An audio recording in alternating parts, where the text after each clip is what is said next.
Um, WaveLength is probably the oldest, loneliest charity in the world. We've been specialising around technology, but it's been very much everyday off-the-shelf technology. I want to talk to you a little bit about probably the research we did with York University, which was looking at whether we had absolutely any impact on anything at all, good or bad. So I'm going to breeze through this. Here are some of the things we give away, which are tablet computers, radios and TVs. We've got a very interesting sort of beneficiary set. A lot of our beneficiaries are the higher level spectrum of loneliness. Our researchers started to show that, you know, we can't just oversimplify people. We want to know a lot more about them. Interesting enough, only 20% actually fall into the higher age range bracket. For some reason, researchers have started to use 55 plus as old, which I'm starting to object to. You may have heard of us lately. We just delivered a huge national help scheme for getting radios to everybody who was self-isolating over 70 who didn't have one. That accounted for about 3,000 people.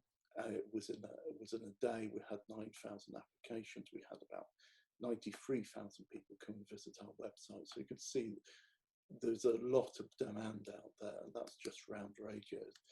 What we're starting to find, and I think this is respected by as researchers, is that we're recognizing the low, medium, high, and endemic forms of loneliness. That is there is a simplification, but those categories are there. What is good news is actually the work we're doing has some impact in moving people from one level to another, and we can show that we can actually increase the well-being and health outcomes. That is real research which has got some statistical analysis behind it, and I will share some of that in more detail later. Is not the research which said this is like smoking 20 fags a day, which was really done on isolation rather than loneliness. What I'm concerned about at the moment is that we don't know what the impact through COVID-19 is going to be on some of those groups. So we're getting a lot of noise publicly about loneliness. We have people who may be moving from the low to the medium range or just leapfrogging over. We've got no idea whether we're doing that. We don't know if it's a cyclical thing where people are going from low, medium, high, endemic, or whether they're going straight to one category or another. I think that would raise some really interesting questions. What we can say is, whatever's happening, we can mitigate some of that. Going back to my beneficiaries, to give you some sort of flavour, we did a survey on them, and I think one of the key factors which really hit me was only 4% of that lonely group had access to the internet. Only 26% of them were actually going out to libraries and getting access, or visiting and getting other forms. Some of that was about restrictions they're under, some of it was a difficulty getting there, some of it was about the meaningfulness of actually visiting that location. It was a fairly equal split, but we also found that when we asked a general question rating your own loneliness, people were coming out fairly high. 8 was the average, but they were reporting that the networks around them, they felt well supported.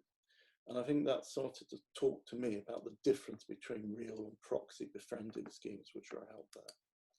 The 2 reports which you might like to refer to are we did in connection with the University of York. There are some very high level statistics in them which you might like to refer to, but I will just give you some of the general outcomes of what the finding was. I was very concerned that I could be doing damage to people by giving them technology, and therefore wanted to make sure it was a safe thing to do. I also was sitting there in the job reading applications, and I never had anybody who I gave a piece of technology to come back to me and say, "You're absolute sod, you just ruined my life by giving me this piece of technology." So I felt it was worth looking at. We started off with the Gewerkschaft Young questionnaire. We've moved to the London questionnaire, and we're part of the advisory body upon that to government. What we did find was that we could significantly reduce emotional social isolation by provision of a tablet, television or a radio. They worked in slightly different ways. They definitely had different impacts within group settings and individual settings. So a tablet was much more about an individual bit of work, and a television, which could have been in a communal setting, was very much about bringing people together. Radio seemed to do both fantastically. The other headline was we found we really did reduce people's loneliness and then increase their feeling of well-being. So it was extremely beneficial work. The loneliness we found just did not discriminate. It wasn't about age, it wasn't sex, it wasn't about the region, the country you're living in. However, it's now strongly picking up those cultural differences between different cultures, different countries, how we relate to loneliness. And I think things like population density could be really important to that, and access to green areas. Could you wrap up in about 1 minute, please, Tim? Thank you. This is a little bit more in terms of the significance we found was about 0.01, so it's very high level significance. We looked at how that technology actually fought loneliness, and somebody was asking about measurement. We used this form was in all our application process, the measurement, and we're particularly key at picking up some of those triggers, and this is something we've got to look at later. Things we're looking to expand on is probably things like a loneliness app at the moment. I like to talk to people about self-management tool. Also, whether video and voice over internet is a good way for lonely people to actually communicate. And WaveLength obviously has a great big database in terms of the applications that come to it, which I would like to work with people on, starting to examine what the impact is. And I have a few sort of people who have approached me over that already. But that's a quick summary of where we are, some of the things we're doing, and actually the benefits of technology. Thank you very much. Brilliant.